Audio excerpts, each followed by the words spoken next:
Okay, let's unpack this. Have you ever found yourself in a relationship that, well, it started like a fairy tale, ticking every single box, only to slowly realize there were these subtle whispers? Something darker, maybe, beneath the surface. Today, we're diving deep into a story that explores exactly that. It's quite a journey, from vibrant independence to this profound sense of erosion. Yeah, our mission today is really to explore Christina Katsi's powerful story, White Dress, Red Flags. We're going to follow Tina's journey. She starts as this independent, self-assured woman, and she becomes someone entangled in this really sophisticated web of coercive control, subtle abuse. What's truly critical here, I think, is highlighting those often unseen signs, the ones that slowly chipped away at her sense of self for freedom. This isn't just a story, as you said. It's almost like a guide. It shows us how control can skillfully masquerade as, intense devotion. Right. Makes it incredibly hard to spot. It really does, and it's such a complex journey. We first meet Tina, right? Beginning of the story, she knows herself, inside and out. She's successful in PR, she's a kickboxer, a dancer, deeply rooted in her Greek family, a very full life. So when she gets back into dating, she's not just like swiping randomly. She has this incredibly detailed tick list on the app. It really reflects her self-awareness, her strong identity. She's looking for someone who fits into her life, someone who aligns with her values. Commitment, communication, compromise. Mm-hmm. And what's striking is how Adam, the guy she meets, seems to perfectly mirror everything on that list, almost uncannily. His first message isn't just a hi, it's an essay. Super detailed, personal, promising all those things she wants. Commitment, communication, compromise. He's instantly responsive, always there. Now, for someone like Tina, with that clear vision, this kind of intense engagement can feel incredibly validating. Like, wow, finally found him. Right, like hitting the jackpot. Exactly. Mm-hmm. But even then, right at the start, Tina admits his intensity. While it was appealing at first, it quickly became a little tiring. Okay, so a flicker of doubt even then? A flicker, yeah. Yeah. But she rationalizes it. She tells herself this overwhelming attention is an investment. You get out what you put in. And that sets a really dangerous precedent early on. Accepting this overwhelming attention as dedication, not maybe a warning sign. I can totally see how that happens. It plays into that desire for someone to be all in, doesn't it? So Adam starts with these big romantic gestures. On the surface, they just seem so chivalrous, so thoughtful. Opening doors, complimenting her dress perfectly, the surprise picnic, even leaving coffee at her door with a little note. Proud of you already. Mm-hmm. Seems like textbook romance. Absolutely, textbook. And this is precisely where the subtlety of coercive control starts. It weaves itself in. These gestures, they seem charming, but they carry these underlying layers of control. Take their first date, she's having a good time, right? But Adam's hook is overly tight, almost possessive, she says, and then he insists on extending the date. No way, you're not going anywhere just yet. It's subtle pressure. Pushing boundaries slightly. Exactly. Mm-hmm. And her inner thought, don't be difficult, don't ruin the magic, Tina. That's critical. She's already starting to silence her own instincts to keep this prestige magic alive. And this stage also brings in something we call future faking. Adam very quickly paints this picture of their future. Kids at Alexandra Palace. He says, when you know, you know. You're everything I've ever wanted. Wow, that's fast. Very fast. And while it feels incredibly romantic, it's often a calculated form of love bombing. It rushes intimacy, creates this intense illusion of destiny. It makes the partner feel overwhelmed with affection and, importantly, indebted to this perfect picture. It basically disarms you by tapping into those deep desires for a secure future. Makes it harder to spot other warning signs. So it's not just saying, I love you. It's creating this whole world, and you feel like you have to step into it. That's really insidious. And you also mentioned him telling her, promise me you'll never change, Tina. Stay just as you are. That sounds like the ultimate compliment, right? But you're saying that's actually a red flag. Precisely. It sounds loving, but think about it. It's a subtle demand. It's not celebrating who she is right now. It's asking her to stay frozen. To remain the version of herself that fits his ideal at that moment. Real love supports growth, evolution, change. That statement, it subtly stifles her individuality, her autonomy. It implies her value to him depends on her staying exactly the same, not growing. And the key insight here is really, when someone asks you not to change, they're often asking you to stop growing, which is just fundamentally against a healthy partnership. Wow. That reframing really hits differently. And things only get more intense when his family, the Battens, get involved. Tina's meet the parents sounds like peak awkwardness. Adam's dad, Tim, just immediately starts boasting about money. I've got $3 million in the bank. This house worth $2 million, and then suggests Tina wouldn't have to work. That's not just awkward. It feels like they're trying to size her up financially right away. It absolutely does. It sets this really disturbing tone. Control, subtle diminishment right from the get-go. And Adam's sister, Libby, and his mom, Tilly. Tina feels like she's being actively sussed out, like she's under this intense microscope. Yeah. Then Libby reveals Alan told them about Tina's anxiety before they even met her. What? No. Yes, a huge breach of privacy. And a manipulative tactic, right, to frame her beforehand.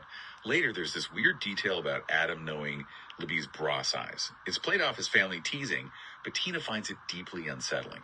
It normalizes a really inappropriate level of intimacy, and these little things, they just add up. Like on a trip to Cyprus, Adam cancels their romantic date. Why? Because my sister's feeling a bit left out. Oh, come on. Right. It immediately prioritizes his sister over Tina, sets a pattern. Her needs come second to the family's whims. But the unchosen plate incident at the taverna, that one's particularly bad. Adam deliberately picks a meat-heavy place, knowing her cousins are vegetarian. Oh, that's passive-aggressive. Totally. Then, in public, he cuts Tina's chicken and says, "Don't you think you've eaten enough? We don't want to put on those pounds now, do we?" Oh, my God. In front of everyone. In front of her family. It's not just thoughtless. It's deliberate public humiliation, controlling her food, her body. And here's a crucial insight for you listening. Sometimes that subtle manipulation, it's crystal clear to outsiders, even when the person in it is still rationalizing. Tina's own family, they immediately see it as controlling. That's significant. It shows how far he's already pushed things. That's incredibly powerful, yeah. That others can see it when you can't or won't. You can almost feel Tina shrinking, and his control really escalates then, doesn't it? Chipping away at her passions, her appearance. These smaller moments start adding up. They absolutely do. Her dancing, for instance, she loves it. But he expresses discomfort. He says things like, "I like the thought of being the one to hold you close, to spin you around the dance floor." Tina herself recognizes this. She calls it a warning dressed in a waltz. It sounds romantic, but it's really a threat to her autonomy. It's about possession, not partnership. Exactly. It's not about dancing with her. It's about being the only one allowed to move her. Then he starts criticizing her makeup, her clothes, tells her maybe something less attention-seeking. Everyone will be in neutral colors. So she changes out of a dress she loved, sacrificing her style for him. And then, this is just bizarre and chilling, she finds her lipstick in his pocket later. Wait, he took it? It strongly suggests deliberate sabotage, a subtle way to control how she looks, make sure she fits his approved image, dial down her vibrancy. So these aren't just minor critiques about taste. They're attacks on who she fundamentally is. Precisely. Connect the dots. These aren't isolated incidents. They are key pieces in this puzzle of coercive control, systematically eroding her sense of self. Tina herself says she felt herself shrinking, quietening, wearing neutral tones, laughing less, editing herself.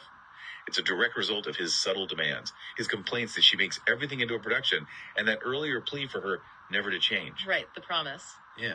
What she initially saw as healthy compromise, just giving and taking, it starts to feel like a profound erosion of her identity. And here's the takeaway. Genuine love. It encourages you to expand, explore, become more yourself. Control forces you to contract, shrink into some neutral tone version. Her vibrant self is just slowly being erased. That's a really poignant way to put it. Expanding versus contracting. It really culminates with the engagement, doesn't it? The public proposal.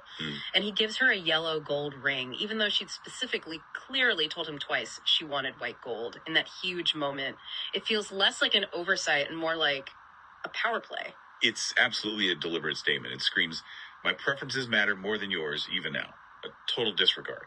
And the control just ramps up after that. He introduces this Fiancé Fridays rule, dictating her social life. Then his furious reaction when she wants to go to her friend Mary's birthday party. He gets physically angry, actually dents the car's steering wheel. Whoa, that's scary. It is. It's not just frustration. It's a show of destructive anger if she dares to disobey. And the chilling part, he apparently consulted his parents about her social plans. He asked his parents if his fiancée could go to a party. Yep. So you're not just marrying him, you're marrying the whole family and their invasive rules. Her autonomy is completely conditional now.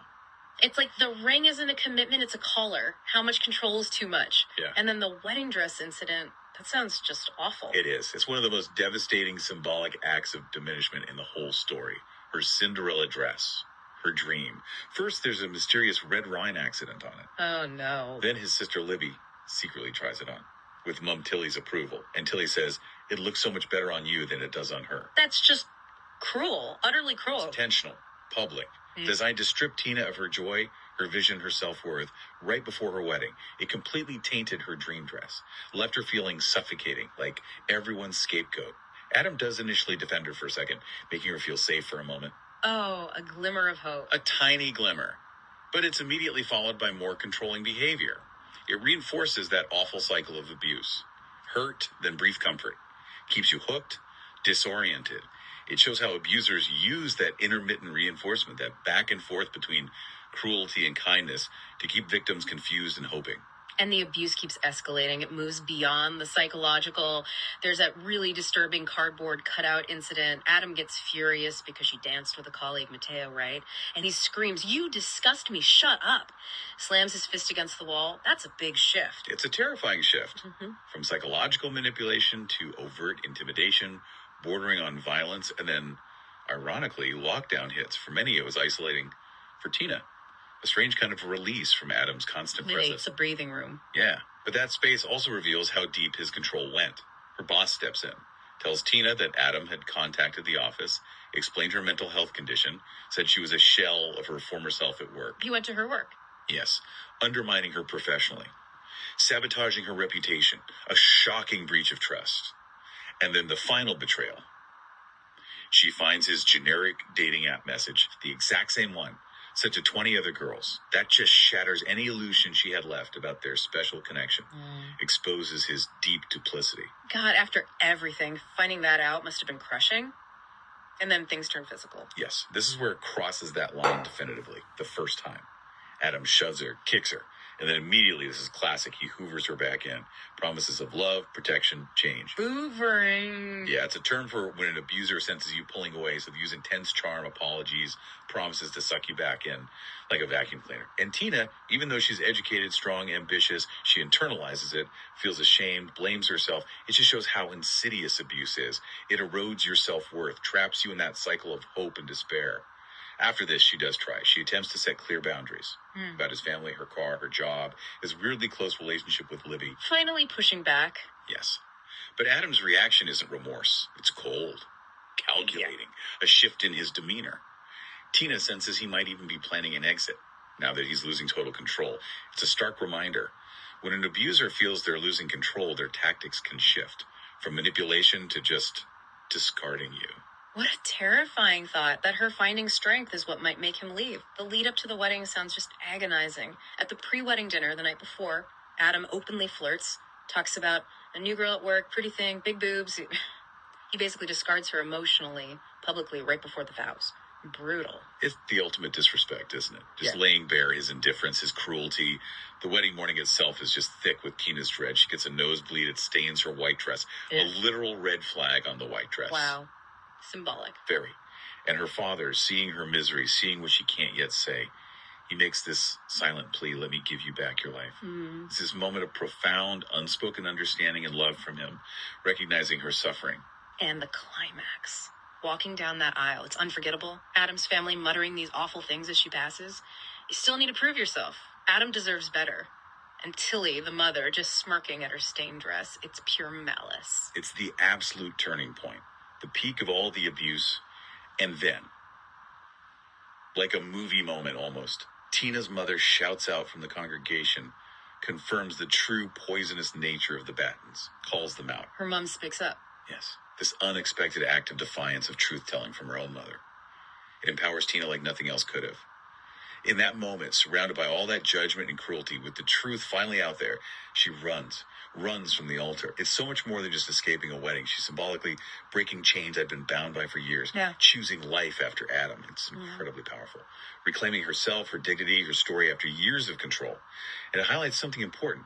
Sometimes that final push, that catalyst for freedom, comes when someone else validates the truth you've been feeling inside. Yeah, and here's what's really compelling about all this. Tina's journey wasn't some sudden snap. It was a slow, painful awakening. Realizing those red flags were hidden in plain sight all along. disguised as love or protection or even just family dynamics. She chose to reclaim her life, her career, her identity, turned a potential tragedy into a triumphant new beginning. It really speaks to self-preservation. Absolutely. So what does this all mean for you listening? Tina's story is such a stark reminder. Coercive control is subtle, it's insidious, it chips away at you until you barely recognize yourself. It really challenges us to look beyond the surface, beyond the grand gestures, the intense words. We need to see the patterns of behavior. And it asks us a tough question. What white dress red flags might we be overlooking in our own lives, or maybe in the lives of people we care about? Are we listening to that quiet whisper inside that says something's not right? Or are we letting other things, external pressures, the illusion of romance, silence our instincts? Christina Katsi's memoir it's a powerful testament to resilience, isn't it? And the strength of self-love. It's a reminder that sometimes the bravest possible thing you can do isn't saying, I do.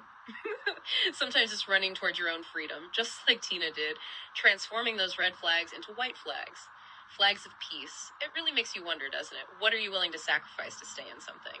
And maybe more importantly, what could you possibly gain by leaving?